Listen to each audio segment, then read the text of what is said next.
Bonjour à tous et à toutes.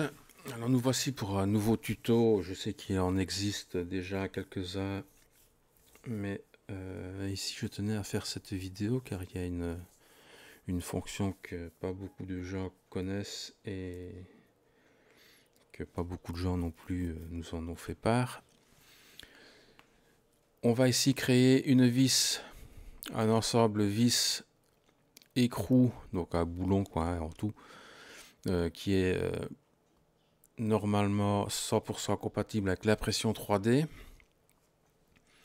Bien souvent, on entend des gens dire ouais, j'ai imprimé un boulon, un écrou, une vis, mais ça ne se visse pas ensemble. Alors oui, c'est normal parce qu'il y a un jeu, d'accord. Fusion crée un jeu avec des tolérances qui existent, qui sont cataloguées, mais ce jeu n'est pas suffisant pour l'impression 3D, car si vous avez une imprimante résine, si c'est largement suffisant, le jeu existe parfaitement suffisant. Mais en dépôt de fil, ce n'est pas suffisant parce que la précision n'y est pas. Donc ici, il va falloir augmenter le jeu. Et je vais vous montrer comment faire. Donc tant qu'on y est, je vais faire un ensemble vis, boulon et un molletage. J'ai déjà fait une vidéo il y a très longtemps sur ma chaîne. Je vais refaire ce molletage. Comme ceci, je vais pouvoir virer l'autre vidéo qui est avec l'ancienne interface de fusion. Donc on va refaire tout ça avec la nouvelle interface de fusion. Ce sera beaucoup plus facile pour vous et pour les nouveaux qui arrivent et qui veulent se lancer sur le logiciel.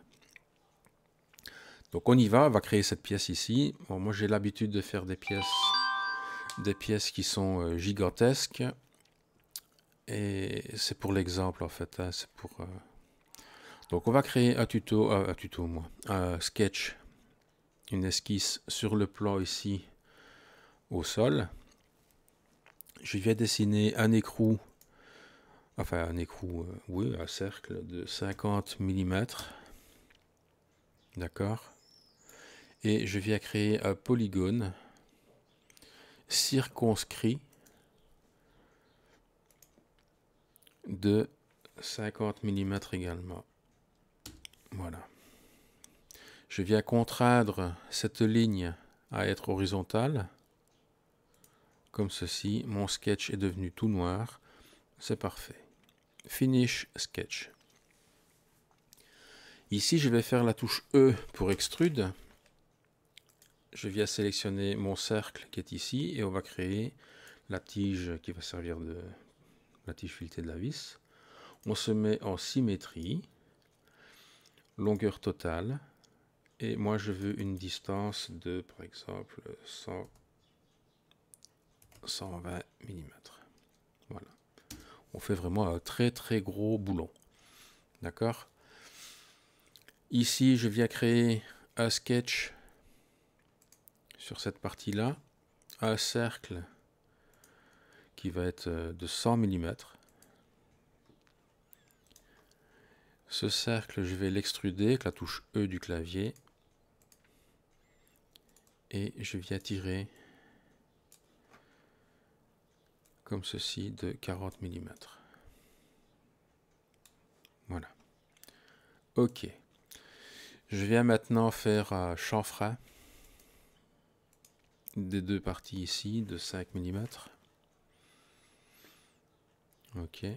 Et un congé, donc un filet congé sur le bord qui est ici de 3 mm.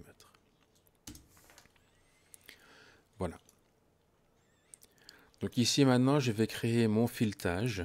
Donc ça se trouve ici dans Create, Thread. Donc c'est filetage, hein, vous si vous êtes en français. Moi je préfère laisser en anglais. Voilà, je clique sur la surface sur laquelle je veux faire mon filetage. Je n'oublie surtout pas de cocher mode LED. Si on ne le fait pas, vous aurez un cylindre à la pression, hein, vous n'aurez pas le filetage. Donc cochez bien mode LED. Ici, moi j'ai décidé de ne pas mettre la longueur totale. Je vais lui laisser une petite partie comme ceci, comme on peut le voir sur la plupart des vis.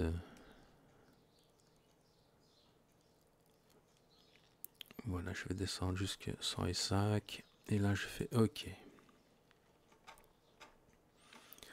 Voilà. Donc nous avons ici notre vis qui est terminée. Je vais passer maintenant à la réalisation de l'écrou. Donc je fais réapparaître mon sketch numéro 1. Je peux faire disparaître momentanément mon body numéro 1. Je sélectionne mon profil. E pour extrude. Vous ne m'en voulez pas, je clique ici plutôt que de faire le raccourci clavier. J'ai mon bras gauche qui est mon coude de mon bras gauche qui est cassé, donc j'essaye de bouger au minimum.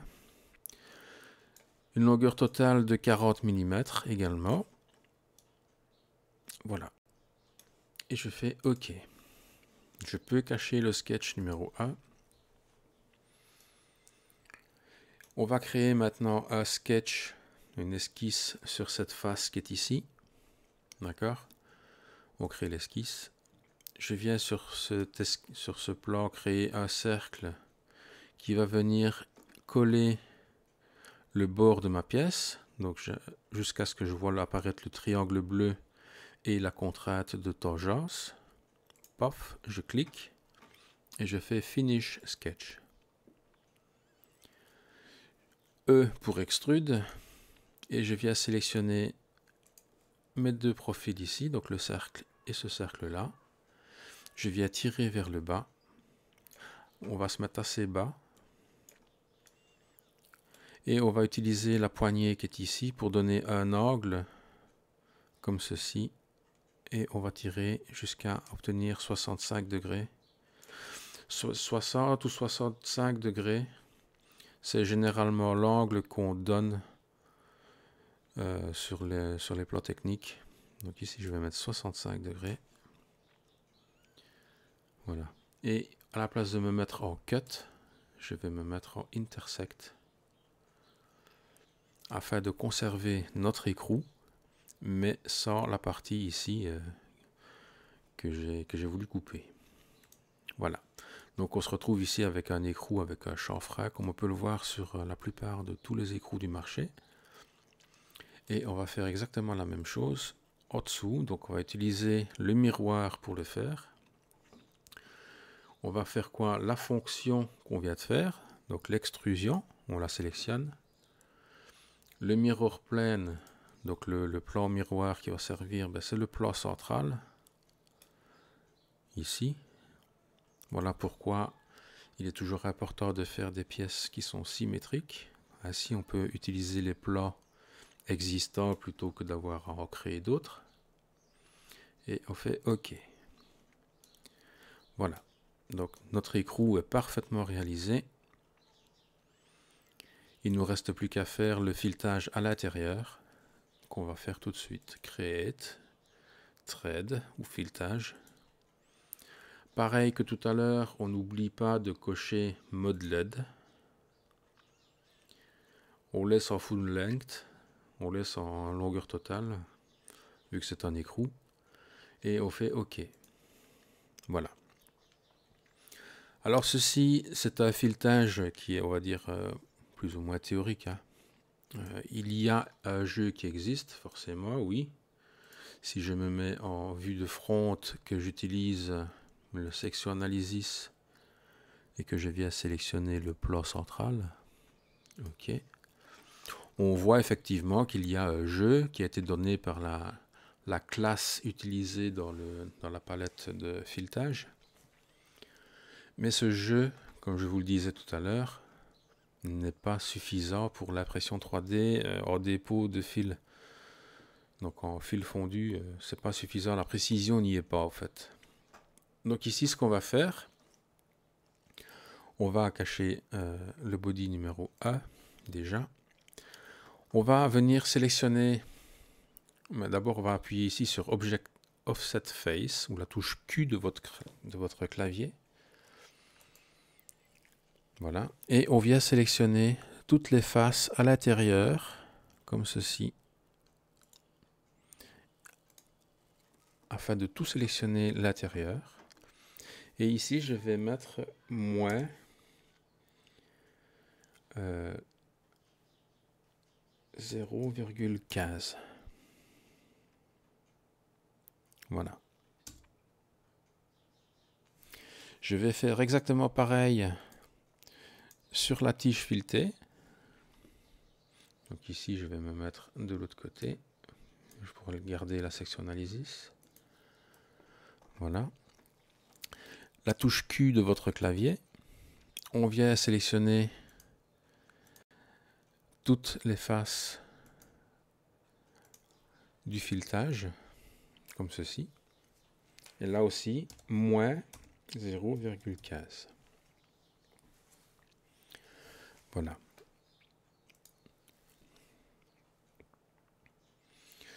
Donc si on regarde bien, la fonction avec la section analysis, on a augmenté le jeu, c'est-à-dire que maintenant on a donné 3 dixièmes supplémentaires qui vont être normalement suffisants pour cette impression, pour ce type d'impression. Il faut savoir aussi que plus la pièce est grande, plus le jeu à donner va devoir être important. Et plus la pièce va être petite, et moins ce sera nécessaire de donner du jeu. J'aurais fait une vis M10 par exemple, avec un jeu de 0,05 ou 0,1 maximum, ça aurait été suffisant. D'accord? Alors ce n'est pas tout. Il n'y a pas que ça à prendre en compte. Je vais fermer la section analysis. Vu que c'est une vis qui est théorique, on va dire, hein, on va voir aussi que le filetage n'est pas au mieux. Il nous manque quelque chose à cette modélisation de filetage. Il nous manque un chanfrein afin de permettre l'insertion de la vis dans l'écrou. Il nous manque un chanfrein ici. Alors pour ce faire, on va repérer cette partie-ci de la modélisation. Hein, cette petite partie ici. Qui est comme ceci là. Vous voyez. Je vais essayer de zoomer un maximum. Donc cette partie-ci qui rejoint la partie qui est là. On va faire un chanfrein. On va sélectionner la ligne qui est ici.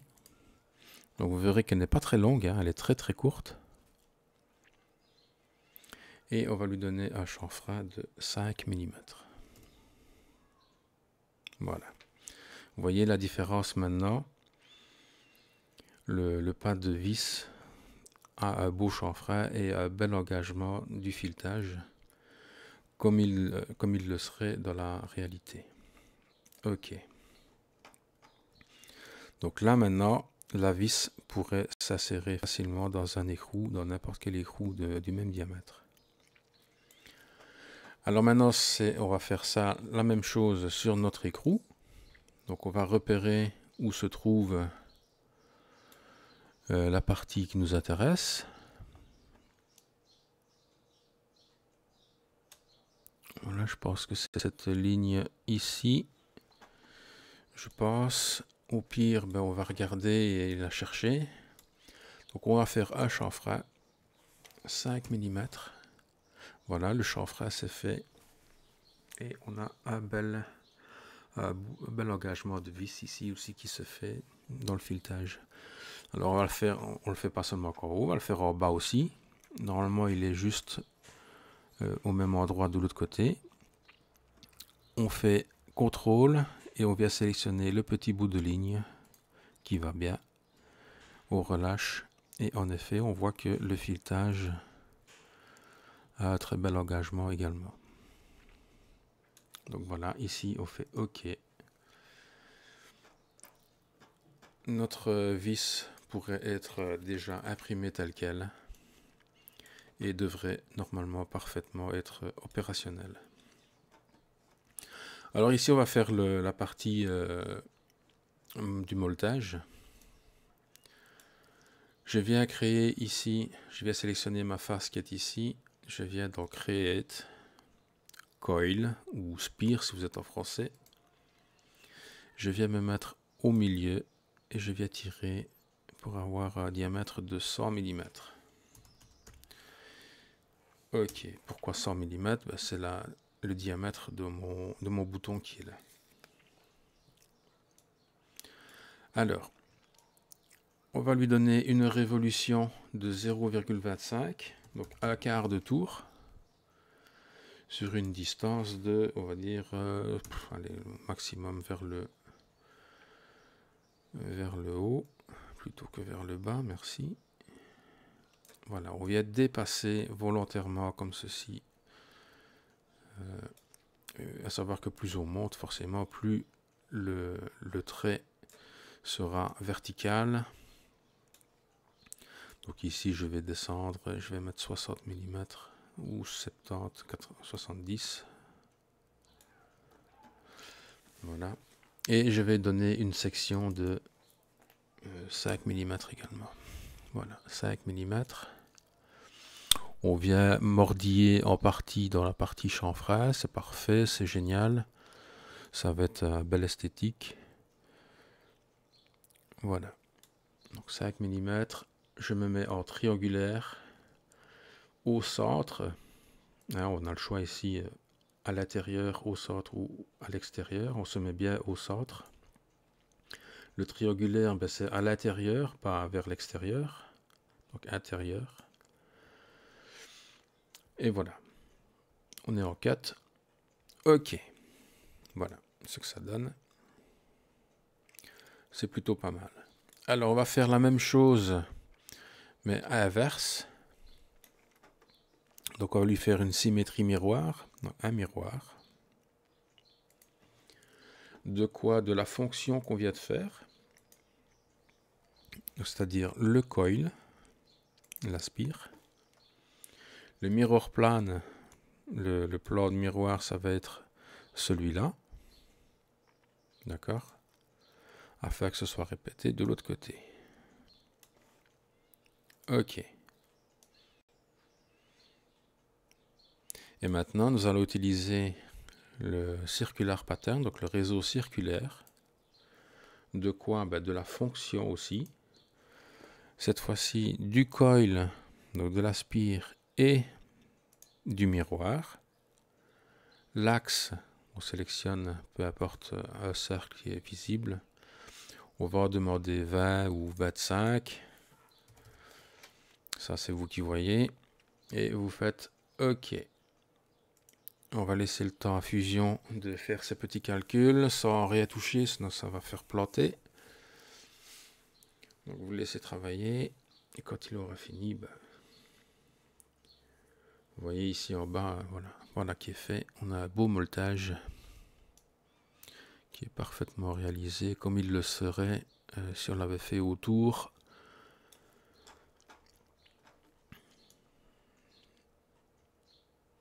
Voilà. Nous avons ici un ensemble vis écrou, donc un boulon totalement fonctionnel et imprimable normalement. Je n'ai pas d'impression 3D, d'imprimante 3D pour le tester. Vous me direz quoi dans les commentaires si vous imprimez cette pièce.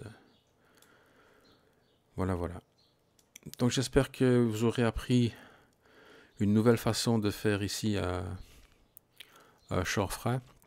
Il y en a beaucoup qui font un petit triangle avec une révolution pour faire le chanfrein. Il suffit juste de sélectionner la bonne ligne qui fait le travail et de donner le chanfrein qu'il faut. Voilà. Eh bien, je vous remercie de m'avoir suivi en espérant que ça vous a plu. Et n'oubliez pas de vous abonner, de partager la vidéo et de faire venir du monde. Voilà. Allez, à bientôt les amis.